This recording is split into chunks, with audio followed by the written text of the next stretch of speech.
છેલ્લા 20 દિવસથી ભાભર તાલુકાની અંદર સિંચાઈનું પાણી બંધ કરવામાં આવ્યું છે।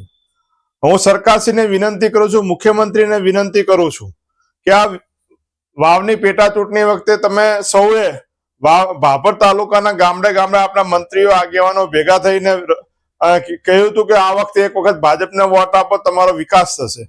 છેલ્લા 20 દિવસથી આ ભાભર તાલુકાના કચ્છ કેનાલ જે બંધ કરી દેવામાં આવી છે અને આજે પણ ત્યાંના ખેડૂતો સિંચાઈ માટે પિયત માટે વલખા મારી રહ્યા છે। સરકારશ્રીને વિનંતી કરું છું કે આપ તાત્કાલિક ધોરણે 2 દિવસમાં જો સિંચાઈનું પાણી આ કચ્છ કેનાલમાં ના નાખવામાં આવ્યું તો પાક નિષ્ફળ જશે। તો ખેડૂતોને પડતા ઉપર પાટો ના મારો, મોંઘા બિયારણો, મોંઘા ડીઝલમાં જયારે પિયત કર્યું હોય અને ખેડૂતો ખેતરોમાં રહેતા હોય તો પિયતમાં પીવા માટે પણ પશુધન માટે પણ એ પાણીનો ઉપયોગ કરતા હોય તો તાત્કાલિક ધોરણે કચ્છ કેનાલ ચાલુ કરે સરકાર અને એક ખેડૂતોના હિતમાં નિર્ણય લે એ હું આપના માધ્યમથી સરકારને વિનંતી કરું છું।